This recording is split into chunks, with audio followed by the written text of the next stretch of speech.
yang digaris bawahi adalah kehambaannya. Sehingga apa? Laku Nabi Muhammad SAW di bulan setelahnya pun itu adalah menunjukkan kehambaan. Bagaimana tidak tadi yang sudah saya sebut di awal, ketika menerima ayat yang dimana Allah dan malaikatnya itu mensolawati kanjeng Nabi rasa syukurnya sangat luar biasa sehingga beliau banyak berpuasa. Itu adalah bentuk kehambaan. Belum lagi ada kisah yang menyatakan bahwa kanjeng Nabi ketika Sya'ban itu juga kehambaannya diwujudkan dalam bentuk berpuasa. Gara-gara apa? Sya'ban itu adalah bulan SPJ, laporan pertanggungjawaban amal kita berbuat baik atau tidak. Itu berita laporan tahunannya itu adalah di bulan Sya'ban. Sehingga apa? Waktunya adalah puasa. Puasa itu sekali lagi adalah waktu kehambaan. Sehingga apa? Panjenengan apabila merasakan bagaimana orang puasa itu adalah sebenarnya jenengan mencontohkan berperilaku orang yang sangat lemah, orang yang tidak memiliki daya upaya apapun. Sebelum panjenengan nanti pas waktu berbuka, meskipun hanya seteguk minuman itu lantas merasa kuat. Ini menandakan bahwa kita adalah memang hamba yang dhaif. Tanpa Allah memberi kita air minum, makan sesuap, kita tidak ada apa-apanya. Oleh karena itu, ma'asyiral muslimin wal muslimat, kesadaran akan kehambaan ini sangat penting sekali. Karena konon katanya ada yang mengkotak-atik gatuk dari kata hamba. Hamba itu H-A-M-B-A, B yang ada di kata hamba itu konon artinya adalah bersama Allah. Apabila B itu hilang, maka yang jadi adalah hamba. Panjenengan bisa melihat kriminalitas, pencurian, kejahatan itu adalah orang-orang yang kesadaran akan kehambaannya hilang. Hingga apa? Dia jadi hamba. Orang yang menjadi hamba itu akan menjadi benalu bagi masyarakat.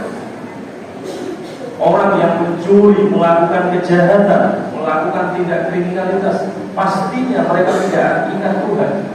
Mereka tidak ingat bahwa diri mereka itu adalah hamba, sehingga mereka menjadi hamba. Menariknya lagi, hamba itu apabila suku katanya dibalik, maka dia akan menjadi mahal. Apa kaitannya? Apabila ada seseorang yang merasa bahwa kehambaannya itu tidak ada artinya, alias dia tidak mau menghamba kepada Allah, maka dia akan menjadi mahal. Atau istilahnya sadarnya adalah dia merasa paling ini, paling pintar, paling kaya, paling memiliki status sosial yang tinggi. Sehingga lagi-lagi orang yang seperti ini menjadikan dirinya tidak sehat dan juga kepada masyarakatnya. Kita bisa lihat misalnya di contoh-contoh terdahulu, umat terdahulu, ada sosok yang namanya Fir'aun. Fir'aun itu menahbiskan diri atau mendeklarasikan diri menjadi Tuhan. Dalam surat An-Nazi'at 24 misalnya, faqala ana rabbukumul a'la. Fir'aun berkata, saya ini adalah Tuhanmu yang paling agung. Kita bisa melihat sosok Fir'aun ini adalah sosok yang kehambaannya hilang. Hingga apa? Dia nggak pernah sadar akan arti Allahu Akbar, tidak pernah. Dia menyatakan diri bahwa dia yang paling luhur, yang paling mulia, bahkan menuhankan diri. Kemudian lagi siapa? Gurunya Fir'aun itu adalah setan. Apa yang diungkapkan setan? Setan itu mengungkapkan diri bahwa ana khairun minhu, khalaqtani min nar wa khalaqtahu min tin. Ada yang menyatakan bahwa sosok makhluk yang sebenarnya paling bertauhid kepada Allah itu adalah setan. Kenapa kok demikian? setan dulu itu adalah bagian dari circle-nya malaikat asalnya.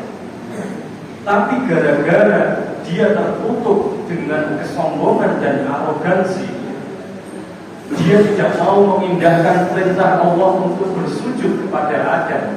Lantas dia menutup diri menjadi makhluk yang sombong. Sehingga apa? Sehingga dia dikeluarkan dari surga, dikeluarkan dari circle malaikat oleh Allah Subhanahu wa Ta'ala. Karena dia sombong, karena dia arogan, merasa dia paling baik. Dan ini yang tadi saya sebutkan, merasa mahal. Karena apa? Sekali lagi kehambaannya hilang. Setan meyakini bahwa dirinya itu lebih utama daripada Adam. Karena khalaqtani min nar, saya dicipta oleh Allah dari api neraka. Adam dicipta dari tanah liat. Kenapa saya harus bersujud kepada Adam? Dia lupa bahwa sebenarnya itu adalah perintah Allah. Arogansi, kesombongan menutupi dirinya menjadi hamba yang baik. Karena sekali lagi dia lupa bahwa perintah Allah itu adalah segala-galanya. Oleh karena itu, masyaallah muslimin wal muslimat ajarakumullah, Allahu Akbar kita, takbir kita itu hendaknya merendahkan hati kita, menyadarkan diri kita bahwa kita itu adalah hamba. Lebih jauh lagi apabila kita menilik bahwa diri kita itu tidak hanya sebagai seorang manusia yang kesana kemari membawa kotoran atau yang disebut dengan WC berjalan. Di perut kita itu banyak kotoran. Mau apa yang kita sombongkan? Kenapa kita harus sombong? Lantas nanti kita akan meninggal di tanah, dikubur di tanah. Oleh karena itu, ini mengingatkan kembali kita di fenomena yang sekarang ini secara global kita lihat bagaimana sosok-sosok pemimpin dunia yang mencoba untuk menuhankan diri. Pemimpin Amerika, pemimpin Israel merasa dirinya adalah Tuhan. Lantas apa yang terjadi? Mereka merasa memiliki hak untuk melakukan campur tangan, intervensi terhadap negara lain, sehingga sekali lagi kita melihat sosok-sosok Fir'aun yang ada sekarang ini di dunia global. Ma'asyiral muslimin wal muslimat ajarakumullah, sekali lagi bahwa marilah kita jadikan momentum Idul Fitri kita untuk yang pertama menjadi hamba-hamba yang bertakwa, karena bertakwa ini adalah kunci kebenaran kita.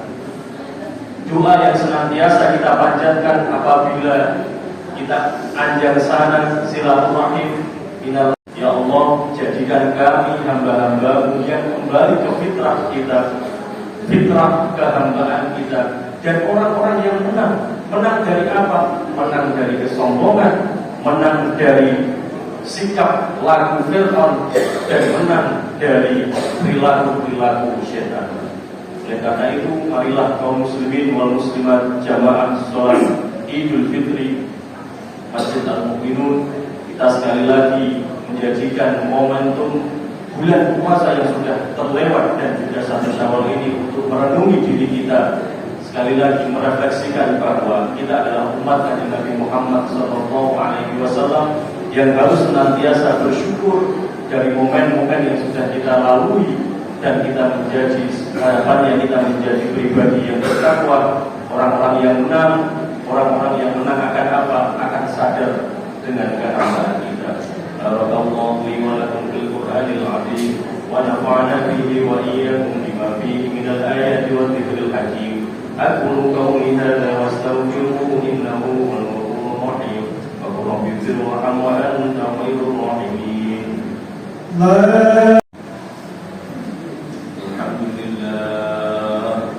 Alhamdulillahilladzi khalaqa wa kafa.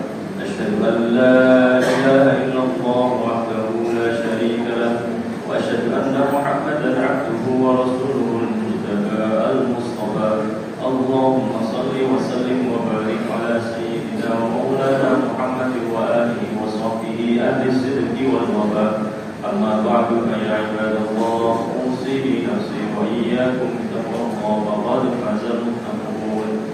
Wa'lamu anna Allah ta'ala amarakum bada'a fihi bi nafsihi وثنى بملائكته المسبحة بقوله سبحانه وتعالى إن الله وملائكته يصلون على النبي يا أيها الذين آمنوا صلوا عليه وسلموا تسليما اللهم صل وسلم وبارك على سيدنا ومولانا محمد وآله وصحبه والتابعين وتابع التابعين ومن تبعهم بإحسان إلى يوم الدين وارض عنا معهم برحمتك يا أرحم الراحمين اللهم اغفر للمسلمين والمسلمات والمؤمنين والمؤمنات الأحياء منهم والأموات إنك سميع قريب مجيب الدعوات ويا قاضي الحاجات اللهم أعنا على ذكرك وشكرك وحسن عبادتك اللهم اجعلنا من الآتين والفائزين والمقبولين اللهم تقبل منا صلاتنا وصيامنا وسجودنا وركوعنا وتضرعنا وتخشعنا وتعبدنا وتمم تقصيرنا برحمتك يا أرحم الراحمين اللهم انصر إخواننا وأخواتنا في فلسطين وفي سوريا وفي لبنان وفي إيران وفي كل مكان وأنزل السكينة في قلوبهم ومزق جمع السجونيين الظالمين الكافرين ومن يعينهم ومن يناسب إليهم ومن يشارك معهم إنك على كل شيء قدير ربنا آتنا في الدنيا حسنة وفي الآخرة حسنة